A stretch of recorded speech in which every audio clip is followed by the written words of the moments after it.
सज्जनों और देवियों, हमें अपना पता लगाना चाहिए हम कौन हैं। और जहाँ पर बैठे हैं यहाँ मेरा क्या है और कौन है,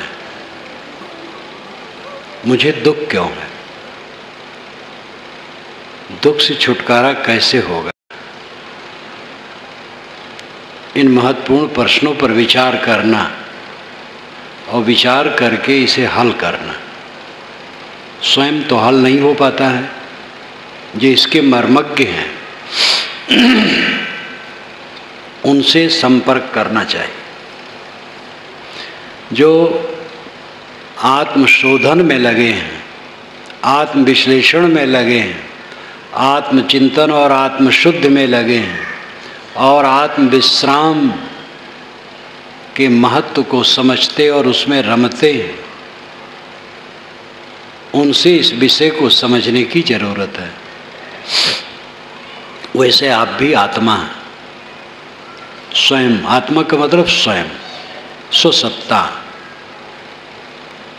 जो जागृत अवस्था में सबको जानता है, स्वप्न अवस्था में स्वप्न के आभास को जानता है और गाढ़ी नींद में परम शांति को जानता है। वो जानने वाला कौन है? जैसे नींद खुलती है दुनिया का प्रपंच सामने आता है, मन और इंद्रियां जागृत हो जाती हैं। 5 ज्ञान इंद्रियां हैं, आँख, नाक, कान, जीभ, चाम।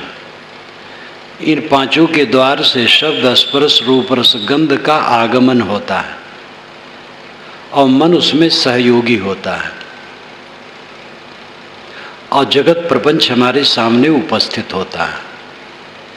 उसमें अनुकूलता में ममता होती है, प्रतिकूलता में द्वेष होता है और यही चक्र चलता है और इसी में हमें सुख का आभास और दुख का भोग होता है।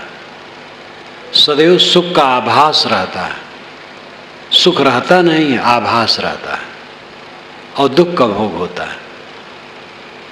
दुनिया में सबसे बड़ा सुख स्त्री पुरुष के संबंध जनित काम भोग को माना कि ये सबसे बड़ा सुख है। उसका विश्लेषण करो तो सबसे बड़ा दुख वही है। एक आदमी बैठा है शांत चित्त, उसके मन में काम वासना का उद्वेग आ गया और उसका अभाव नहीं कर सका तो व्याकुल हो जाता है। अगर पुरुष है तो उसे स्त्री चाहिए, स्त्री है तो पुरुष चाहिए और ये दुर्लभ है हर समय मिलना। मिल जाए तो क्षीण होता है, मलिन होता है, उद्वेगित हुआ, क्षीण हुआ, मलिन हुआ, पीछे पछताया, वासना बढ़ी, तृष्णा बढ़ी, चित्त भटका, आत्मा से हट करके अनात्मा में लगा। कौन सा सुख हुआ? और इसी सुख के पीछे सारा दुख निमंत्रित हुआ। जो सबसे बड़ा सुख माना है, स्वाद का सुख, स्वाद के सुख में पड़ करके भोजन करते समय गला तक खा लिया। अब उठते बैठते नहीं बनता है, लेटते नहीं बनता है, बात करते नहीं बनता है, सुख से रह नहीं मिलता है। क्या सुख मिला? ऐसे सभी विषयों के विषय में समझिए। विषयों में उलझ उलझ करके जीव दुख भोगता है। जागृत अवस्था का यह प्रपंच है। इसी में ज़्यादा जहाँ लोभ होता है, अहंकार होता है, वहाँ क्रोध होता है,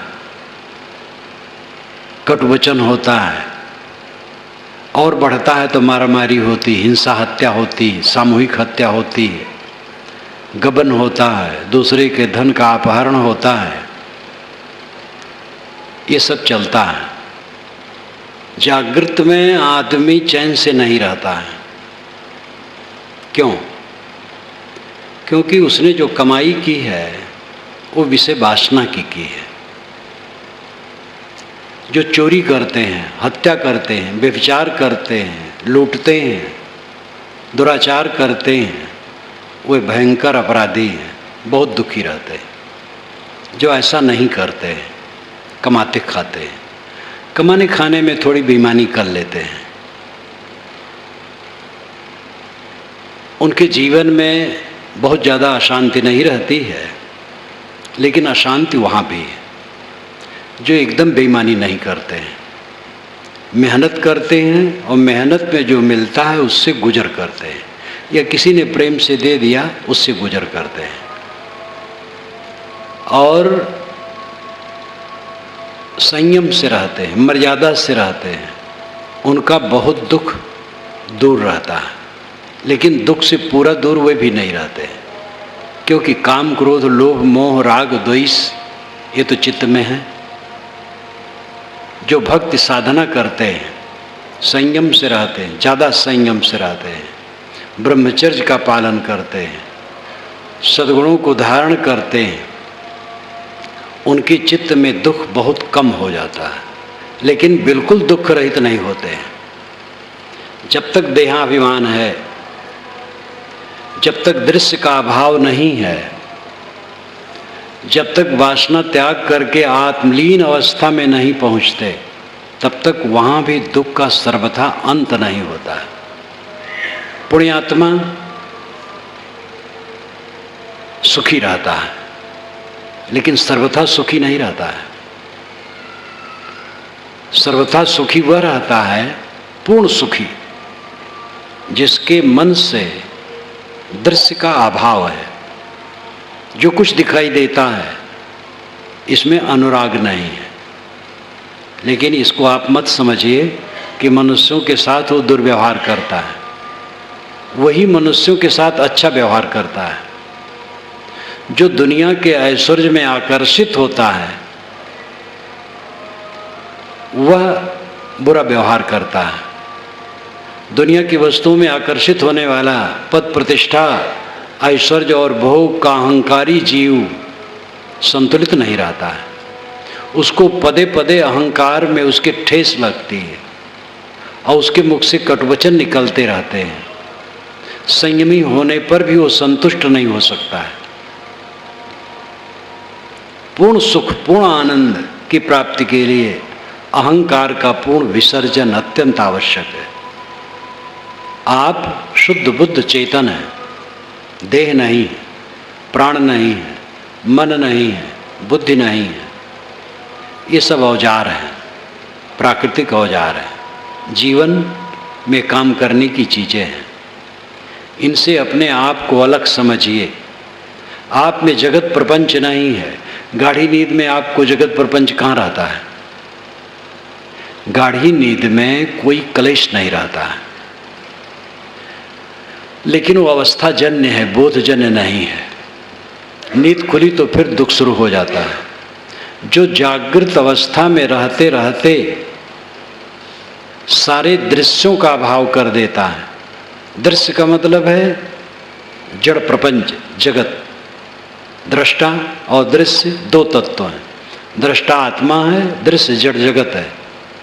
सारे दृश्य का जो अभाव करता है, कुछ मेरे में नहीं है, कुछ मेरा नहीं है, कोई मेरा नहीं है, यही परम सत्यता है।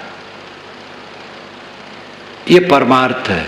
व्यवहार क्या है? आप मेरे हैं, मैं आपका हूं, और ये दोनों जीवन भर चलता है।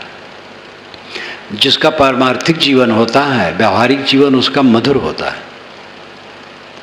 जिसका परमार्थ जितना कम होता है, व्यावहारिक जीवन कट होता है। जो जितना देहाभिमानी हो गया होगा, विषयों की लालसा वाला होगा, पद प्रतिष्ठा, सम्मान, पूजता, प्रतिष्ठा की लालसा वाला होगा, उतना ही वो कट होगा, उतना ही वो दूसरे के साथ दुर्व्यवहार करेगा। जो जितना निर्मानी, निष्कामी, निर्मल होगा, वो उतना मक्खन सरीखा होगा। उसकी वाणी मधुर, उसके बर्ताव मधुर, उसका सुख अनंत है। हर आदमी को जीवन गुजर का काम करना चाहिए अपनी अपनी श्रेणी के अनुसार। जीवन गुजर के लिए थोड़ी चीज़ें चाहिए, हम ठाट बाट में फंस जाते हैं। बहुत ऐश्वर्य के भूखे हो जाते हैं और अपने को खो देते हैं। सारा संसार ये नहीं समझ पाएगा। जो समझ पाएं वो ये काम करें। अंतर्मुख हुए बिना किसी को शांति नहीं मिल सकती है, और बाहर की इच्छा रखने वाला अंतर्मुख नहीं हो सकता है। विषयों की इच्छा, सांसारिक महत्वाकांक्षाएं अंतर में प्रविष्ट होने में भयंकर वैरियर है। जो आंतरिक स्थित, आंतरिक शांति, आंतरिक स्वराज्य और साम्राज्य, स्वर्ग वैकुंठ और जन्नत चाहता है, वह बाहर से उदास हो। हजरत मोहम्मद ने भी कहा हदीस में, जो कम बोलता हो और दुनिया से उदास रहता हो, उसके पास बैठो, उससे आत्मिक रोशनी मिलेगी। जो साधक होगा वही ये कहेगा। चाहे कोई सगुण उपासना करे, निर्गुण उपासना करे, साकार उपासना करे, निराकार उपासना करे, विषयों के प्रपंच से अपने को मुक्त किए बिना सफल नहीं होगा। किसी उपासना में बाधा तो विषय वासना है, आसक्ति है, मोह ममता है। विषयासक्ति, मोह ममता ये व्यवहार नहीं है, तो व्यवहार को खराब कराने वाला है। व्यवहार तो है मनुष्यों के साथ प्रेम और अन्य जीवों के प्रति भी करुणा। मनुष्यों के साथ प्रेम का बर्ताव करो और अन्य जीवों के लिए भी करुणा का बर्ताव करो। चलते फिरते जितने जीव हैं, किसी को तकलीफ देने की इच्छा ना हो। ईश्वर और देवता के नाम पर मासूम प्राणियों को काटना समझदारी नहीं। ये पूरा काल का संस्कार है, जंगली युग का। इसका संवरण होना चाहिए, इसका त्याग होना चाहिए। एक सामान्य सज्जन व्यक्ति भी किसी निरपराध प्राणी की छटपटाहट को देख करके सह नहीं सकता है, या तो रोकेगा या हट जाएगा। फिर ईश्वर और देवता निरपराध प्राणी की हत्या देखे और खुश हो, ये कोई समझ की बात नहीं है। ऐसा कभी संभव नहीं है। ये जंगली युग की देन है, इसको त्यागना चाहिए। अन्य प्राणियों पर भी करुणा होनी चाहिए, मनुष्य के प्रति प्रेम होना चाहिए। प्रेम तब होगा जब स्वार्थ घटेगा। राम को स्वार्थ नहीं था। शाम को बताया गया राजगद्दी, सुबह दिया गया 14 बरस का कठोर वनवास। उसमें शर्त थी कि राम किसी बस्ती और नगर में न जाएं, किसी की दी हुई चीज न खाएं, स्वयं उपार्जित करके खाएं, जंगल में झोपड़ी बना के रहें। इस कठोर नियम को सुन करके श्री राम के मन में शोक नहीं हुआ। ये वाल्मीकि रामायण में लिखा है। जब उन्होंने सुना वनवास, जब दशरथ के पास पहुँचे, सुमंत बुलाने आए, तभी उनको सांप छू गया कि लगता है कुछ गड़बड़ है। जब पहुँचे तो दशरथ बिहबल। राम ने कहा, पिताजी क्यों नहीं बोलते हैं? क्या मैंने अपराध किया? कैकेयी ने कहा, तुमने कोई अपराध नहीं किया, अगर तुम बात को उड़ा न दो तो मैं कहूँ। ये कठोर वचन उसने कहा। राम ने कहा, माता आप तो कहो, मैं आग में कूद सकता हूँ, पानी में कूद सकता हूँ, ऐसा क्यों कहती हो? उन्होंने कहा, भरत को राज्य मिला है और तुम्हें 14 बरस का वनवास। इसके बाद वाल्मीकि जी लिखते हैं कि राम को शोक नहीं हुआ और भरत के लिए राज छोड़ करके चले गए। भरत को राज्य मिल गया, लेकिन उन्होंने भोग नहीं किया, राम के चरणों में अर्पित किया। जब वे नहीं गए तो उन्होंने राज्य का पालन किया, राज्य की सेवा की, भोग नहीं किया। दोनों निष्काम थे, इसलिए दोनों में कोई कटुता नहीं आई, मिठास आई और उच्च आदर्श स्थापित हुआ। कौरव पांडव में इसके विपरीत है। कौरव महाभोगी, पांडव भी अछूते नहीं, दोनों आपस में कट करके मर गए। महाभारत काव्य भ्रातघाती युद्ध का है, रामायण काव्य भ्रातृत्व का है, भाईचारे का है। ये अलग बात है कि महाभारत में ज्ञान का भंडार है, गीता उसी में है। बहुत ज्ञान की बातें हैं। लेकिन ऐसे महाकाव्यों में तो अतिशयोक्तियाँ भी खूब होती हैं, प्रपंच भी खूब होता है। वाल्मीकि रामायण में भी है, महाभारत में भी है। अतिशयोक्तियाँ और चमत्कार तो छोटी छोटी पुस्तकों में धार्मिकों की हुआ करती हैं, क्योंकि आगे चल करके कुछ तो अतिशयोक्तियाँ होती हैं काव्य रस रहता है उसमें। कभी लोग लंबा चौड़ा हाँकते हैं, लेकिन ज़्यादातर धार्मिक लोग अपने को चमत्कारी सिद्ध करने के चक्कर में बहुत रहते हैं, क्योंकि सच्चा धर्म हट जाता है। उनके दिमाग में रहता है धन और जन कितना बढ़े, और धन और जन की इच्छा जहाँ हुई बिना चमत्कार पकड़े संभव नहीं। 2 नंबर के धंधे से धन बढ़ता है लोग कहते हैं, 2 नंबर के धर्म प्रचार से धर्म बढ़ता है। वो धर्म क्या है? पब्लिक की भीड़ और पैसा, ये बढ़ता है। 2 नंबर का धर्म क्या है? हमारे गुरुजी आकाशगामी हैं, जो चाहो सो कर दें, निपुत्री को पुत्र दे दें, रोगी का रोग काट दें, और जो कुछ चाहें कर सकते हैं, असंभव को संभव बना दें। आज के युग में पढ़े लिखे लोग अष्ट सिद्धि को सही मानते हैं। लक्ष्मा गरिमा प्रात प्राकाम्य इत्यादि, मच्छर जैसा हो जाना, हाथी जैसा हो जाना, यहीं बैठे बैठे दुनिया के समस्त क्षेत्रों की बातों को, चीज़ों को देख लेना, पृथ्वी के अंदर में उसी प्रकार प्रवेश करना जैसे पानी में, जवान हो जाना, बूढ़ा हो जाना, आकाश में उड़ जाना, ये सब का सब टोटली झूठ है। कभी कुछ नहीं होता है, सब कभी नहीं हुआ है, वो कभी नहीं होगा, किताबों में लिखा है। उसको मानने वाले बताते हैं पहले से होता था, आगे भी हो सकता है, केवल वर्तमान में नहीं होता है। तो पहले ऐसा होता था, वो तो मरा हुआ है, और आगे वाला तो कभी आने वाला नहीं है, क्योंकि अगला दिन जब आएगा तो भी वर्तमान हो जाएगा, फिर आगे तो और सरक जाएगा, भविष्य कभी सामने आता ही नहीं है। तो ये जो चमत्कारी बातें पहले होती थी और आगे हो सकती हैं, वर्तमान में हम दिखा नहीं सकते। जोगी बाबा लोग सब कुछ जानते थे, तेल पेट्रोल का पता लगा करके कहीं बताए हैं? रत्नों की खान कहीं बताए हैं? चोर बदमाश तकलीफ देते कहीं बताए हैं? भारत में कई जगह आतंकवाद है और छिपे हुए बदमाश पर्वतों में बैठे हैं, ये बाबा लोग क्यों नहीं बता देते? अमुक जगह है, पुलिस जाके पकड़ लाए। सिद्धि का अर्थ है क्रोध रहित होना, काम रहित होना, वासना तृष्णा से रहित होना, आत्मसंतुष्ट होना, आत्मतृप्त होना, प्रेम की गंगा बहाना, द्वेष का नहीं, घृणा का नहीं, ईर्ष्या का नहीं। ये न सोचना अगला व्यक्ति क्या करता है, हम क्या करते। अगले ने कटु कहा, उसकी समझ जैसी हम कट न कहें। दूसरे के दोषों को याद करते रहना, उसने हमें ऐसा कहा, ये साधना का रास्ता नहीं। सबके अंदर में जहर है और अमृत है।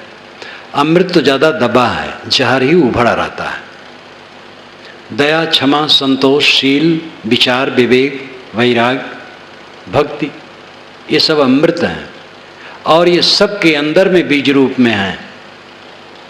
क्रोध, काम, लोभ, मोह, द्वेष, ईर्ष्या, घृणा, परनिंदा इत्यादि के बीज भी सब में है। लेकिन विकसित ये दुर्गुण रहते हैं, सद्गुण दबे रहते हैं, क्योंकि आदमी भोग परायण, अहंकारी है, लिपटा है विषय वासना में। उसे स्थूल वस्तुएं ही दिखती हैं, आत्मा का बोध नहीं। इसलिए जहर विकसित रहता है, सबके अंदर से जहर उबलता है। वो स्वयं जलता है जिसमें जहर उबलता है, और जब जहर उबल करके दूसरे पर पड़ता है, जो नहीं सह पाता वो भी जलता है। साधना क्या है? दूसरे के उबले हुए जहर को सह लेना और अपने जहर को मारना। साथी बराती के कटु वचन निकले, सह लो निर्विकार भाव से, अपना कटु वचन न कहो। दूसरे ने अनुदारता का बर्ताव किया, हम उदारता का बर्ताव करें। दूसरे ने हमारा तिरस्कार किया, हम उसका सत्कार करें। सुधार कहाँ से? अपने से। सुख की चीज़, सुविधा की चीज़ हो दूसरे से। कोई चीज़ ऐसी है वो दूसरे को पहले दो, ये शोभा है, लेकिन सुधार करना है अपने से। सास कैसी है ये न सोचे, बहू स्वयं सोचे मैं सुधरूं। सास सोचे कि बहू कैसी है, नहीं, स्वयं सुधरे। इसी प्रकार सब पिता पुत्र, भाई भाई, गुरु शिष्य, गुरु भाई गुरु भाई, ये न सोचे अगला ऐसा है, हम कैसे हैं, हम अपने को मीठा बनाएं। अपने जहर को मारना और दूसरे के उबले हुए जहर को सह लेना, यही सच्ची साधना है। इस साधना में जो निपुण हो जाता है वो परम शांति को पाता है। सिद्धि का अर्थ यही है। कोई सिद्ध आज तक मच्छर भुनगा नहीं हो सकता है। ईश्वर जो चाहे सो कर दे, और ईश्वर तो जो पहुंचा है वो जो चाहे सो कर दे, ये दोनों लंबी चौड़ी बातें हैं। ईश्वर जैसा नाजुक पदार्थ उठाना बहुत गलत है। ईश्वर तो जो चाहे सो कर दे, सर्वशक्तिमान है। वो चाहे तो सूरज पर कमल कमल खिला दे और कमल पर सूरज खिला दे, बड़ी अच्छी बात है। ईश्वर से निवेदन करना चाहिए कि सूरज पर कमल न खिलाए और कमल पर सूरज न खिलाए, धरती से दुराचार को समाप्त करवा दे। जो ईश्वर के गुर्गे हैं एक दूसरे से लड़ते हैं, एक दूसरे को नास्तिक और काफिर कहते हैं, एक दूसरे के उपासना स्थल में आग लगाते हैं, एक दूसरे का कत्ल करते हैं, इनको पहले ईश्वर समझा दे, ऐसा काम न करें। ईश्वर के भक्त बने बैठे हैं, घूस लेते हैं, मिलावटबाजी करते हैं। ईश्वर का नाम तो खूब चलता है, गली गली में नौ ने जाओ ऊपर तक ईश्वर की महिमा, और कर्म ऐसे घिनौने हैं जिसका कुछ ठिकाना नहीं। तो जो ईश्वर के भक्त हैं, पहले उनकी अकल को ईश्वर ठीक कर दे, फिर सबकी ठीक कर दे, इतने चाहिए। सूरज पर कमल और कमल पर सूरज न खिलाए। ईश्वर की अति महिमा ने कर्म सिद्धांत को ठंडा कर दिया है। हमें ऐसे ईश्वर की आवश्यकता है जो सर्वत्र हो, सर्वज्ञ हो और सर्वशक्तिमान हो, हर जगह हो, क्योंकि सर्वत्र है और सर्वशक्तिमान है, जो चाहे सो कर दे, लेकिन वो बुरा नहीं करता है, और सर्वज्ञ हो, सब कुछ जाने। ये हमारी आवश्यकता है। इसी आवश्यकता के नाते हमने ऐसी कल्पना की है, लेकिन ये कल्पना सार्थक नहीं है। कोई ऐसी शक्ति सब जगह सर्वज्ञ सर्वशक्तिमान नहीं है जो इन बदमाशों को ठीक कर सके। वस्तुतः सब जगह नियम है, नियम ईश्वर है। कहीं भी आप जा कर के उससे बच नहीं सकते हैं। वो आपके ऊपर जबरदस्ती कुछ नहीं करेगा, लेकिन जब आप करेंगे तो कंप्यूटर की तरह आपके सामने उपस्थित कर देगा।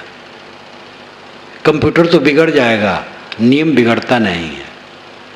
कहीं भी करो, चाहे आपका नाम भगवान ही हो, गलत करोगे तो दुख पाओगे। नियम पक्का है, सर्वत्र नियम व्याप्त है। इसको वेद में ऋत कहा गया है। ऋतस्य तंतुम विततम, ऋत के तंतु सर्वत्र परिपूर्ण है। नियम ईश्वर है जो स्वयंभू है, सदा से है। उस नियम को पहचानें, नियम से चलें। ईश्वर का एक जोरदार ईश्वर बना करके पहले हम भावुक बन जाते हैं, और फिर वहाँ तक हम पहुँच जाते हैं ईश्वर तक। ईश्वर सिद्ध हो गया, अब हम जो चाहे सो करें। हम अगर ऐसा नहीं कहते तो हमारे चेले कहते हैं। एक गांव के बाहर एक कुटी में संत थे, तो वहाँ हल्ला था कि महाराज जी रात में आकाश में उड़ते हैं। गांव वाले आधी रात को आए कि आज देखें कैसे उड़ते हैं। आधी रात के बाद गुरुजी निकले पेशाब के लिए, तो लोग खुशफुसाने लगे, देखो गुरुजी निकले, अभी उड़ेंगे, देखना, ध्यान रखना। गुरुजी को आहट आई, भाई कौन है? महाराज आपके गांव वाले। क्या देखने आए हो? महाराज आप उड़ते हैं सुनता हूँ, तो देखने आए कैसे उड़ते हैं। बेटा मैं उड़ता नहीं हूँ, चेले उड़ाते हैं। हर मत के चेले उड़ाते हैं। चमत्कार जितना है किसी के नाम से जुड़ा हो धरती तल पर, सब का सब झूठ है। दीवार पर बैठे थे महात्मा, दीवार से कहे चल, चल पड़ी दीवार। चौकी पर बैठे थे, चौकी चल गई। बैल से वेद मंत्र बोला दिए। 4 किलो चावल में भात बना, 1000 लोग खाए, 1 हंडा भात बच गया।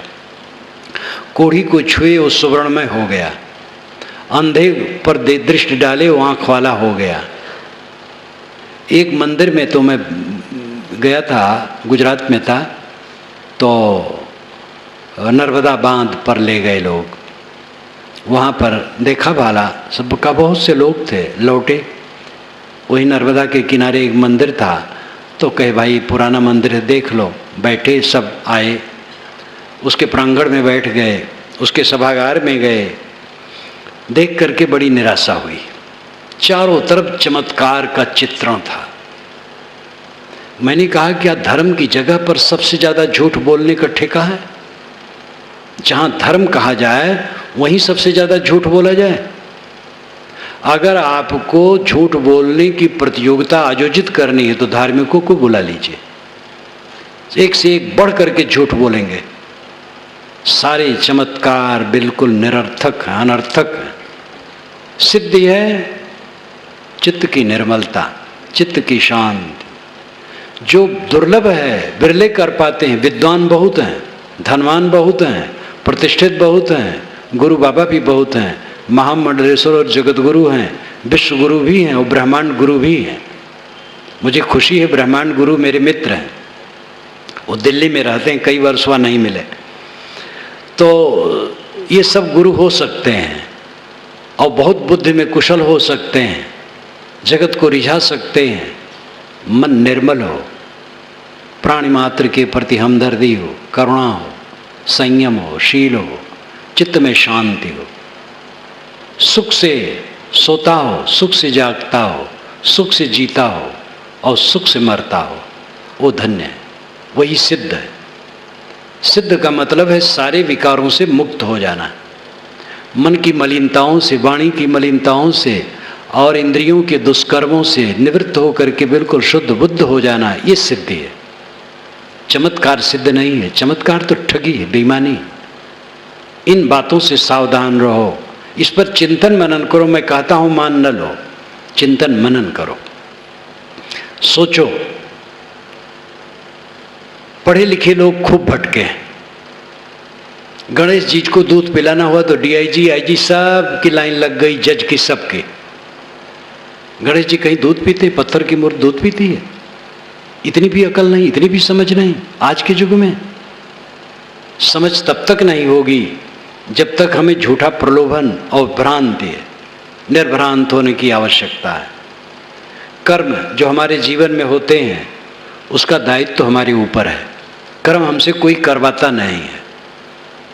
ये भी बहुत हल्ला है, ईश्वर जो चाहे वही होता है। हम कठपुतली हैं, ईश्वर सूत्रधार है, कहने में अच्छा लगता है, लेकिन क्या इसका आपने विश्लेषण किया है?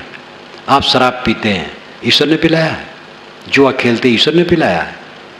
अच्छे कर्म जो होते हैं मनुष्यों से, उसका तो समाधान है, ईश्वर करवाता है। और बुरे कर्म होते हैं वो कौन करवाता है? वो भी ईश्वर करवाता है, क्योंकि वही सूत्रधार है। आप कठपुतली हैं, आप कठपुतली हैं तो सत्संग की क्या आवश्यकता है? क्योंकि कठपुतली सुधरती नहीं, बिगड़ती नहीं। आप कठपुतली नहीं हैं, आप सूत्रधार हैं। मन, वाणी और इंद्रियों के सूत्रधार आप हैं। आप अपने कर्मों के कर्ता और विधाता हैं। आप स्वयं अपने को संभालें। जो आप सोचते हैं उसके आप जिम्मेदार हैं, जो आप बोलते हैं उसके आप जिम्मेदार हैं, जो आप करते हैं उसके आप जिम्मेदार हैं। ये हकीकत है और इसी को स्वीकार करके आदमी सुधर सकता है। सत्य को स्वीकार करके ही सुधर सकता है। भगवान का नाम भुनाने वाले तो खूब हैं। जब आदमी सोने चलेगा तो कहेगा भगवान अब तो ही रक्षक है, मैं सोने जा रहा हूँ। और दीवार के पीछे नकब काटने वाला चोर कहता भगवान मैं शुरू करता हूँ नकब काटना और लाभ दिलाना। हर जगह भगवान का नाम लिया जाता है। भगवान तो एक ऐसा पर्दा डाल लिया जाता है, खूब ठगो, महात्मा बन जाओ, धर्मात्मा बन जाओ, भगवान के भगत बन जाओ, कोई शुद्ध वेश बना लो, उसके आड़ में कुछ भी करो। ये पाप दुराचार चल रहा है। असली भगवान उसने समझा जो प्राणी को भगवान समझता है, किसी को तकलीफ देने की चेष्टा नहीं करता है और अपने विवेक के साक्षित्व में जीवन के सारे कर्म को उजागर करता है, शुद्ध करता है, निर्मल करता है। अपने को पहचाने आप कौन है। आप देह नहीं है, प्राण नहीं है, मन नहीं है, बुद्धि नहीं है। आप ये कूड़ा कचरा, हड्डी का पुंज, टट्टी पेशाब की पोटली, रोगों का घर, उद्वेगों का घर, काम क्रोध दुर्गुणों का घर, ये कुछ कूड़ा कचरा शरीर आप नहीं है। आप शुद्ध बुद्ध निर्मल चेतन है, आत्मा, उसी को रूह, उसी को सोल, उसी को ब्रह्म परमात्मा, कुछ भी कह लो, वो आप ऐसे निर्मल तत्व हैं। उस निर्मल तत्व को समझें। मानव शरीर साधन धाम है, यही कुछ किया जा सकता है। इसको भोग में समाप्त न करें, योग में लगाएं। सभी पूरा योग में तो नहीं लग सकते, जो पूरा योग में लग जाए धन्य है। बाकी भोग की गली में जा करके भटक करके तब तो लगना चाहिए। क्यों भी बाकी है? दैहिक आकर्षण था, दैहिक आकर्षण को देख लिए तो अब तो जगो। एक बार ठगावे 52 वीर कहावे और बार बार ठगावे गप्पू नाथ कहावे। जीवन भर गप्पू नाथ बने रहोगे? संभालो अपने को। अपने दोषों को जो गुर न मान ले वो कैसे सुधरेगा? हमारा अपना दोष गुर बन जाना चाहिए, दोष को नहीं दोहराना चाहिए। अपने को संभालो। इंद्रियों के विषयों में लगे लगे जीवन निस्तेज हो जाता है, विवेकहीन जीवन हो जाता है, दुख से भर जाता है। दुनिया में सुख का केवल आभास है और दुख का भोग है, और उसका एक ही रास्ता है कि आदमी इंद्रियों और मन के आकर्षण से ऊपर उठे, जीवन गुजर के लिए सामान्य साधारण सादा कम वस्तुओं का प्रयोग करे, दूसरे के हक को न मारे, जहाँ रहे परिश्रमी रहे और अपने आप पर सदैव नियंत्रण रखे, अपने आप को साधे। ये बाजार मिला है, ये बाजार स्थिर नहीं है। बचपन से आज तक हमारे कितने संबंधी मिले, एक एक का परिचय हुआ और परिचय विस्मृत के गर्त में डूबता चला गया। जब मैंने आंखें खोली होंगी तब माँ को देखा होगा और बराबर माँ को देखते देखते माँ का परिचय हुआ होगा। माँ ने ही पिता का परिचय कराया होगा और कराया होगा। फिर न मालूम कितने परिचय हुए और सब परिचय गायब हो गए, नए नए परिचय बढ़ते चले गए। और जितने परिचय होते हैं सब खोते चले जाते हैं, सब विस्मृत के गर्त में डूबते चले जाते हैं और सांस टूटते ही सारी दुनिया हमारे लिए गायब। ये नज़र और नज़र है। किसी के साथ क्या है? 100 वर्ष पुरानी चीज़ें किसके यहाँ हैं? भोपाल जैसे नगरी में 100 वर्ष पुराने मकान कोई कोई होंगे। सब रेत है चारों तरफ, रेत रेत, केवल रेत। देह रेत है, मकान रेत है, कपड़े रेत हैं, रुपए पैसे रेत हैं, सब कुछ रेत और धूल है। यही धूल बन जाता है, बिगड़ जाता है, बन जाता है, बिगड़ जाता है। मृग मरीचिका की तरह, पानी के बुलबुले की तरह प्रतीत होता रहता है। इनमें रखा क्या है? यह दृष्टि जिसकी रहती वो पाप नहीं करता है, वो दुर्व्यवहार किसी के साथ नहीं करता है, वो ठगी नहीं करता है, किसी को तकलीफ नहीं देता है। सभी बनने वाली वस्तुएं बिगड़ जाने वाली हैं। जो नहीं बनता नहीं बिगड़ता वो स्वयंभू आत्मा है, आपका अस्तित्व है। आप अपने अस्तित्व पर ध्यान दीजिए, अपने अस्तित्व को संभालिए, अपने आचार विचार को संभालिए, अपने कर्मों को संभालिए। अंदर में इतने ठोस बन जाइए कि कोई विचलन न हो। बाढ़ आई, बड़े जोर से बाढ़ आई और आपने पर्वत पर एक मकान बनवा लिया है, पर्वत पर चढ़ गए, बाढ़ कुछ नहीं कर सकती। जीवन में चारों तरफ से बाढ़ बाढ़ है। साथ के लोगों के विचित्र स्वभाव है। एक जगह की बात नहीं, पूरी दुनिया की बात है। परिवार में, समाज में सबके स्वभाव विचित्र हैं, भिन्न भिन्न लक्षण वाले हैं। सबका अपना अपना अहंकार है, सबके अपने अपने गुण दोष हैं, सबकी अपनी प्रकृति और स्वभाव है, रुचियां हैं, संस्कार हैं, योग्यताएं हैं।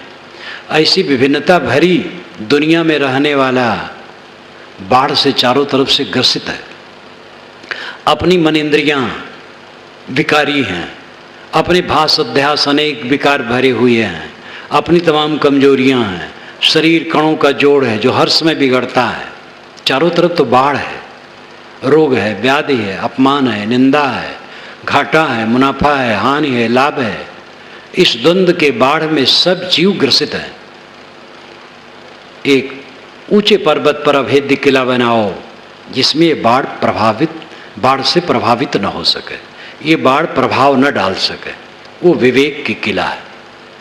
विवेक के किला में जो स्थित हो जाता है उसका कभी कुछ नहीं बिगड़ता है। ब्रह्म वरम ममांतरम, एक दिन मैंने कहा था, वेद में अस्त्र शस्त्र का वर्णन जहाँ है बहुत लंबा वर्णन है। अंत में ऋषि ने कहा ब्रह्म वरम ममांतरम, ममंतरम मेरे भीतर ब्रह्म वर्म है। आत्मसुचिता, आत्मज्ञान, वर्म कवच है। वर्म कहते कवच को। भीतर का कवच क्या है? ब्रह्म।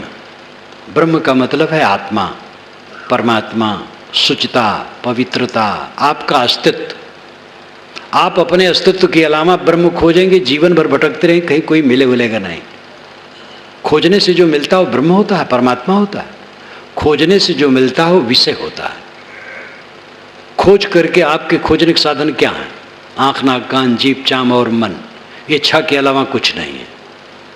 और इच्छा से जो पाएंगे वो विषय वासना है, प्रपंच है। बाहर से जो कुछ आदान होगा, आएगा, मिलेगा, वो प्रपंच होगा। बाहर के प्रपंच को छोड़ दिए, स्वयं शेष रह गए, वो शुद्ध बुद्ध ब्रह्म है। उसका कुछ नाम रखो। आपका अस्तित्व निर्मल है, उस निर्मलता को पहचानें। जीवन में विचार पूर्वक जिएं, खान पान में संयम करें, गलत चीज़ न खाएं। आपके भोजन में किसी की हत्या नहीं होनी चाहिए। मांस जैसी गंदी चीज़ खाना मनुष्य के लिए बहुत असभ्य है और हिंसाप्रद है। शराब पीना बुद्धि भ्रष्ट करने वाली चीज़, तम्बाकू, गुड़ाखू, जर्दा और न मालूम क्या क्या चल पड़ा है। आजकल तो इतना चल पड़ा है, इतने तंबाकू के प्रकार बन गए हैं, विनाश के साधन। ये संसार कितना विचित्र है। बड़े बड़े उद्योग लगे हैं शराब बनने के लिए, तंबाकू के बनने के लिए। कैसी मतिभ्रष्ट है व्यापारियों की, सरकार की और समाज की। ऐसी चीज़ों के उत्पादन की क्या आवश्यकता है जैसे सबका विनाश हो। इसमें उन्नत मान बैठे हैं। पूरी दुनिया को आप नहीं रोक सकते, अपने को रोकिए, अपने को संभालिए। नशा की चीज़ों से बचिए, पर स्त्री पर पुरुष से बचिए और संयम से रहिए। स्त्री मात्र को चाहिए पर पुरुष का स्पर्श कभी न करें, और पुरुष मात्र को चाहिए पर स्त्री का स्पर्श कभी न करें। साधिका को चाहिए कि किसी पुरुष का स्पर्श न करे, साधु गुरु का भी स्पर्श न करे। स्त्री को चाहिए, चाहे वो साधिका हो चाहे सामान्य स्त्री हो, साधु गुरु के चरण न छुए, अलग से दंड प्रणाम। पुरुष का स्पर्श मात्र वर्जित होना चाहिए स्त्री के लिए, पर पुरुष के लिए। और साधिका है तो पुरुष मात्र का वर्जन होना चाहिए, साधु है तो स्त्री मात्र का वर्जन होना चाहिए स्पर्श से। ये सब मर्यादाएं हैं। पुरुष किसी के घर जाए, वहाँ स्त्रियां हो तो उसके घर में न बैठे, और स्त्री किसी के घर जाए वहाँ पुरुष हो तो वहाँ न बैठे। स्त्रियां जो आजकल अर्धनंगी हो गई हैं, अपने देह को खोल करके दिखाने की चेष्टा बहुत है। उनको सोचना चाहिए उसमें लाभ क्या है। गांधी जी ने 2 लड़कियों को कहा, उनके जूड़ा में फूलमाला बंधी थी, तो गांधी जी ने कहा ये फूलमाला को तुम देखती हो? कहे मैं तो नहीं देखती हूँ। तो कहे पीछे बांध रखी हो, दूसरे को दिखाती हो, तो इसमें दूसरे का प्रलोभन होगा और क्या होगा। जो स्त्रियां अपने अंग का प्रदर्शन करती हुई निकलती हैं, आखिर वो क्या करना चाहती हैं? पुरुष जब देखेगा, असंयत पुरुष अधिक हैं दुनिया में, तो वो उनके प्रति भोग की भावना के अतिरिक्त और क्या होगी। इसलिए ये जो अंग का प्रदर्शन है, और स्त्रियां आधी नंगी हो गई हैं। पुरुष तो गले से पैर तक ढके रहते हैं और स्त्रियां खुली खुली और नंगी होती चली जा रही हैं। ये कितना गलत है। संभालना चाहिए अपने को, अंग ढक करके रखो, मर्यादा से रहो, अपने आभूषणों को दिखाने के चक्कर में न पड़ो। एक महतीन तो बड़ी अहंकारी, महतीन गांव में अवध की तरफ धनी मानी गृहस्थ जो होते हैं महतो कहलाते हैं। ब्राह्मण लोगों महतो नहीं कहते हैं, और हैं कुर्मी हैं, मौर्य हैं, और लोगों महतो कहलाते हैं। और उनकी पत्नी को महतीन, महतीन बड़ी अहंकारी। उनके कई बच्चे, अच्छे अच्छे बैल, पति स्वस्थ, अपना स्वस्थ, पैसा खूब, मकान, खेती अच्छी होती थी, बड़ी अहंकारी। जिसके घर जाएं किसी को पसंद न आवे। उन्होंने सोने की पहुंची बनवाई, पहुंची हाथ में खूब कीमती पहुंची बनवा करके पहनी, कई घरों में जा कर के घूमी और कपड़ा उसकाती रहे, लोगों की देखें, कोई भी उनकी प्रशंसा किसी ने नहीं की। उनके अहंकार के कारण उनको बड़ा क्रोध हुआ कि ये सब ईर्ष्यालु हैं, किसी के सुख को देख करके जलते हैं। दरवाजे पर एक बंगला था हवादार फूस का, उन्होंने रात में उसमें आग लगा दिया। तो गांव वाले आए दौड़े दौड़े बुझाने के लिए। तो महतीन साड़ी हटा हटा के कहें भैया यहाँ पानी डालो, यहाँ पानी डालो, जिससे कि पहुंची लोग देखें। तो गांव वाले एक ने कहा, महतीन ये कब पहुंची तुम बनवाई? अरे कहीं यही कोई पूछा होता तो मैं आग क्यों लगाती इसमें। इतना प्रदर्शन का मोह, अंग प्रदर्शन जो स्त्रियों की चेष्टा है, ये दुर्बुद्धि की सिवा कुछ नहीं है। अपने को नीचे गिराना कोई फायदा नहीं, अंग ढाक करके चले। वेद के ऋषियों ने ऐसा कहा, हजरत मोहम्मद ने ऐसा कहा, बाइबल में ऐसा है, हर जगह इसके विषय में बात की गई है। लेकिन आज की हवा ऐसी चली है कि जो बहुत दुर्गंधपूर्ण है। पर स्त्री पर पुरुष से परहेज, और भी संयम से रहने के लिए जितना बन सके आगे बढ़ो। कुल मिलाकर के अभेद्य किला अपने लिए बनाओ, विवेक का किला। किसी दुख से प्रभावित न होना जीवन की ऊंचाई है। हमारे साथ के लोग, दूर के लोग कट कह दिए, जिनको चाहिए था मेरी पूजा करना उन्होंने गाली दी। कोई हर्ज नहीं, उनकी समझ वैसी हो गई। जब समझ ठीक होगी तो ऐसा नहीं करेंगे। और उसको अपने चित्त पर न रखना कि इन्होंने ऐसा कहा था। ऐसा साहस बनाओ, ऐसा धैर्यवान बनो, कुछ रहेगा नहीं। बचपन से आज तक मैंने देखा, जितने दृश्य मिले खो गए। अनेक सभाओं में जाना हुआ, बचपन से सभाओं में जाने का अवसर पड़ता था, और आज तक कितनी सभाओं में गया, कितने मेले ठेले में गया, कितने लोगों में गया, वो सब कोई नहीं है। देखो आज यहाँ पर गांधी भवन में हम प्रवचन में बैठे हैं, कल और है, परसों नहीं रहेगा। और इसी प्रकार सब खो जाता है, किसी का कुछ रहता नहीं है। ऐसी खो जाने वाली चीज़ों के लिए मोह करना, बैर करना, घृणा करना, द्वेष करना सबसे बड़ी वीरता है कि किसी स्थिति में चित्त में विचलन न हो। चाहे स्वजन, चाहे परिजन, चाहे निकट के लोग, चाहे दूर के लोग हमारे लिए उपेक्षा और तिरस्कार किए हों, हमारा नुकसान हुआ हो, शरीर में रोग आया हो, और भी कुछ हुआ हो, किसी में विचलन नहीं होना चाहिए। धैर्य सबसे बड़ी औषध है, और कुछ रहने वाला नहीं है, सब चला जाएगा। विवेकवान बनो। चारों तरफ हम बंधे हुए हैं, इन बंधनों को हमें ही तोड़ना, हमने ही बंधन बनाया है। कर्म हमसे होता है, हम जैसे सोचते वैसे करते हैं, जैसे सोचते वैसे बोलते हैं, जैसे सोचते हैं वैसे इंद्रियों का बर्ताव करते हैं। इसलिए सोचने की जिम्मेदारी हमारी है, बोलने की जिम्मेदारी हमारी है, करने की जिम्मेदारी हमारी है। इस वास्तविकता को समझें, इसलिए ठीक सोचें, ठीक बोलें, ठीक करें। अगर गलत करेंगे कोई भगवान आपको बचाने वाला नहीं है। इसके लिए आप स्वयं देख लीजिए कि आप भोजन ज़्यादा कीजिए और भगवान का नाम लीजिए, पचता है कि नहीं। कोई भगवान ही ज़्यादा खाएगा तो उसको भी नहीं पचेगा। भगवान का भगवान नियम है, और उस नियम का उल्लंघन हो रहा है।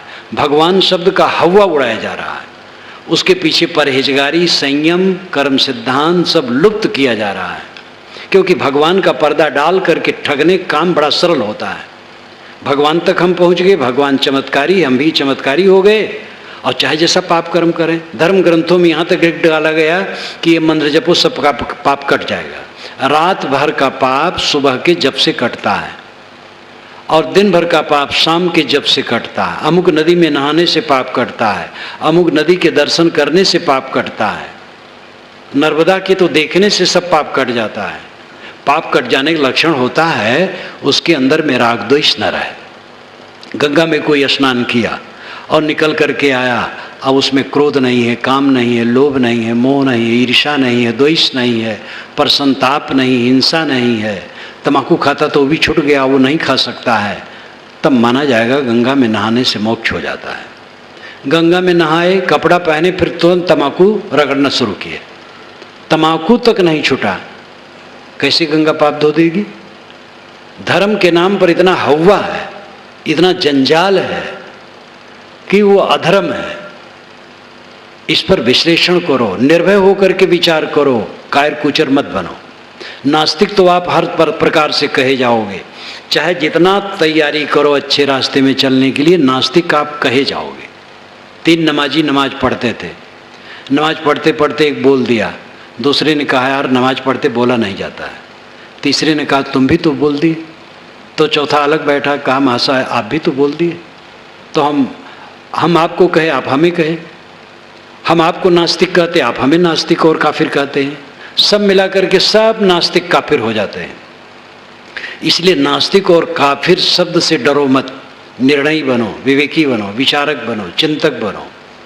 सारा धर्म कर्म भगवान भवानी का अर्थ होता है जीवन की पवित्रता, और जीवन पवित्र नहीं तो भगवान शब्द कहने से क्या होगा, ईश्वर शब्द कहने से क्या होगा, महात्मा और परमात्मा शब्द कहने से क्या होगा? कितने महात्मा नामधारी घूमते हैं, उनसे अच्छे गृहस्थ हैं जो सदाचार से चलते हैं, और महात्मा का पाखंड बना करके उस समाज को धोखा देते हैं। उपासना स्थल में कुटिलता का काम किया जा रहा है, उपासना स्थल क्या करेगा? तो इसलिए जीवन की पवित्रता पर, कर्म के सिद्धांत पर मनुष्य को स्थिर होना चाहिए। जो कुछ हमारे जीवन में घट रहा है हमारे कर्मों का परिणाम है, और जो कुछ आज हम करते आज और आगे मिलना पक्का है, इसमें कोई सहायता नहीं कर सकता है। संत गुरजन भी केवल राय दे सकते हैं, बात बता सकते हैं, मुक्ति गुरु नहीं देते हैं। बड़ी महिमा गाई जाती है शक्तिपात की, गुरु चाहे तो शक्तिपात कर दें। स्वामी रामकृष्ण परमहंस ने विवेकानंद स्वामी पर शक्तिपात कर दिया, तो और जो शिष्य थे उन पर क्यों नहीं किया? ऐसा पक्षपात क्यों? विवेकानंद स्वामी में योग्यता थी, आगे बढ़ गए गुरु का उपदेश पा करके। शक्तिपात बिल्कुल बेकार की बात है। अब आजकल शक्तिपात, कुंडलनी जागृत, कुंडलनी कहीं देह में नहीं होती है। जिस कुंडली का बड़ा हवा है वो कुंडली कहीं नहीं है। जब एक कुंडलनी वाले वर्णन करने लगे वकील, वहाँ के हाई कोर्ट और सुप्रीम कोर्ट के वकील मेरी सभा में कई बार आए, तो मैंने कहा भैया कुंडली कहीं नहीं है, तो हंसने लगे, कहे मैं तो क्रिमिनल वकील हूँ, कई बार पोस्टमार्टम देखने जाता हूँ, आप सच कहते हैं कहीं कुंडली नहीं। कुंडली का हवा बहुत जगह देंगे। कुंडलनी है ग्रंथ, कॉम्प्लेक्सेस, मन की गांठें, राग द्वेष ईर्ष्या मोह, इसको काटो, ये विचार से कटेगा। कुंडलनी वो हठ योग करने से कुंडलनी जग जाएगी, तो 7वें आकाश में पहुंच जाओगे, तो आकाश में उड़ने लग जाओगे। ऐसी लंबी चौड़ी निरर्थक बातें करके आदमी स्वयं भटकते और साधकों को भटकाते हैं। मानसिक ग्रंथ, मानसिक विकार, ईर्ष्या द्वेष मोह ममता, ये सब कुंडलनी है, ग्रंथि है, कॉम्प्लेक्सेस है। ये विवेक विचार से और साधना से मिटने वाले हैं। इस पर विचार करने की आवश्यकता है। मन का पूरा निर्मल रहना, नींद खुले, मन में कोई झटका ना हो, किसी के लिए, पत्नी के लिए, बच्चे के लिए, माँ के लिए, बाप के लिए, गुरु के लिए, शिष्य के लिए, गुरुभाई के लिए, पड़ोसी के लिए, किसी के लिए मन में ईर्ष्या द्वेष कलह झटका न हो। दिन भर प्रेम से जिए, मीठी बात करें, मीठा व्यवहार करें सबके साथ, और शाम को फिर जब नींद लें आराम से सो जाएं। सुख से सोएं, सुख से जागें, सुख से जिएं और सुख से फिर मरें। जो सुख से जिएगा वो सुख से मरेगा। सुख से जीने का अर्थ लगाते हैं बड़ी बिल्डिंग हो, कार हो, धन हो, बहुत अनुगामी हो तो सुख से जीता है। ये दिखावा है। उसमें भी रह करके सुख से जिया जा सकता है। किसी के पास ये सब चीज़ें हैं, अगर उसने अपने मन को पवित्र किया तो भी सुख से जिएगा। झोपड़ी में रहने वाला भी सुख से जी सकता है। ये बाहर की चीज़ों को ले करके उसमें फर्क पड़ने वाला नहीं है। महल में, झोपड़ी में कहीं कोई हो जिसने अपने को साधा, अपनी आत्मा को पहचाना, आत्मा को शोधा, आत्मा को परिष्कृत किया, निर्मल किया, वो कहीं भी आनंद कंद रहेगा। और ये काम न करने वाला दुनिया का ऐश्वर्य और पद प्रतिष्ठा बटोर करके भी क्लांत, पीड़ित, रो रो के मरेगा। जितना संसार में अपना हम मोह माया फैलाएंगे, रो रो के मरना है। सब बिछुड़ना है। चारों तरफ चित्त की डोरी बांध बांध करके, खिंच खिंच करके, पीड़ा के सिवा क्या मिलने वाला है?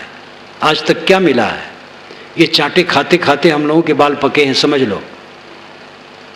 ये चांटे लगे हैं तब पके हैं। इतने चांटे लगे कि उजले हो गए हैं, और इतने चांटे पर वे भी होश हवास नहीं है।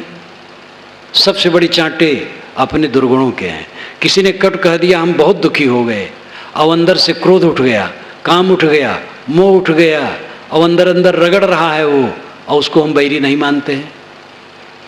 अंदर से जो घात हमारे ऊपर हो रहा है उसका होश हवास ही नहीं है।